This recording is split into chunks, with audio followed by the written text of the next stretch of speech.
Friends, வணக்கம்.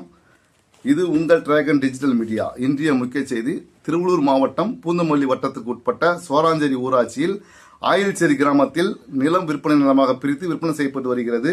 அதாவது செராசா golden gateway என்ற நிறுவனம் ஒரு லேஅவுட் அமைத்திருக்கிறது. இதில் பார்த்தீங்கன்னா சுமார் 80 பிளாட்டுக்கு மேலே போட்டிருக்காங்க.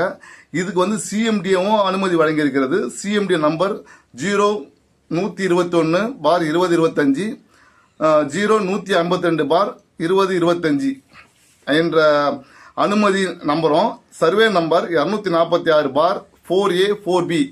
இந்த லேஅவுட்டில் பார்த்தீங்கன்னா முழுவதுமாக கால்வாய், அதாவது 27 அடி கால்வாயை ஒட்டியே இந்த விற்பனை நிலமாக அமைக்கப்பட்டுள்ளது. கால்வாயிலிருந்து 15 மீட்டர் இடைவெளி விட வேண்டும் என்பது சிஎம்டி ரூல்ஸ் இருக்கிறது. ஆனால் இந்த ரூல்ஸை மதிக்காம அந்த கால்வாய் ஒட்டியே விற்பனை நிலமாக பிரித்து விற்பனை செய்து கொண்டிருக்கின்றனர். அது ஒரு பக்கம் இருக்குது. அதே மாதிரி இந்த லேஅவுட்டுக்கு போனோம் அப்படின்னு பார்த்தீங்கன்னா பொதுப்பணித்துறை கால்வாயை தாண்டி தான் அந்த லேஅவுட்டுக்கே போனோம். அதுக்கு பொதுப்பணித்துறை அனுமதி வழங்கியிருக்க வேண்டும்.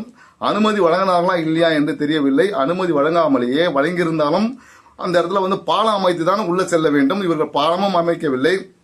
தற்சமயம் தார் சாலையாக அமைத்து அந்த வழியை பயன்படுத்தி இந்த விற்பனை நிலையமானது அமோகமாக செயல்பட்டு வருகிறது. இதில் பல பொதுமக்கள் வாங்கி ஏமாறக்கூடாது என்பதற்காக தான், இந்த விழிப்புணர்வுக்காக தான் இந்த நம்ம செய்தி வெளியிடுறோம். அது மட்டும் இல்லாத மாவட்ட ஆட்சியர் இடத்துல நம்ம மனு கொடுத்துருக்குறோம். இந்த மனுவானது வருவாய்த்துறை, அதாவது பூந்தமல்லி தாசில்தார் ஆஃபீஸிலிருந்து பூந்தமல்லி பிடிஓ ஆஃபீஸுக்கும் மாறி 10 முறை, இந்த சைடு ஒரு 5 முறை, இந்த ஒரு சைடு ஒரு 5 மாற்றி இவங்க விளையாடிக்கிட்டு இருக்கானே தவிர அந்த மனுவை படித்து அந்த மனுவில் என்ன இருக்கிறது, யார் சம்மந்தப்படுது என்று கூட தெரியாமல் இவர்கள் வேலை செய்து கொண்டிருக்கிறார்கள். ஆகவே இந்த மனு வழங்கி 30 நாட்களுக்கு மேல் ஆகிறது. சிஎம்டியிலும் மனு கொடுக்கப்பட்டிருக்கிறது. இந்த அனுமதியை ரத்து செய்ய வேண்டும் என்பது எதுவுமே நடைபெறாமல் மௌனம் சாதித்து வருகின்றனர். இந்த விற்பனை நிலைய அதிபர் அவர்கள், அதாவது பொதுப்பணித்துறை, வருவாய்த்துறை மற்றும் பிடிஓ இவர்களுக்கு கையூட்டுகளை வழங்கிவிட்டு இவர்கள் பணியை சிறப்பாக செயல்படுத்திக் கொண்டிருக்கிறார்கள். அது மட்டும் இல்லாமல் நம்ம பகுதியில் இருக்கிறோம் அமைச்சர் மற்றும் தொகுதி எம்எல்ஏ அவர்களுக்கும் கையூட்டு சென்றதாக இங்கு இருக்கும் பொதுமக்கள் தெரிவித்து வருகின்றனர். சில திமுக பிரமுகரும் தெரிவித்து வருகின்றனர்.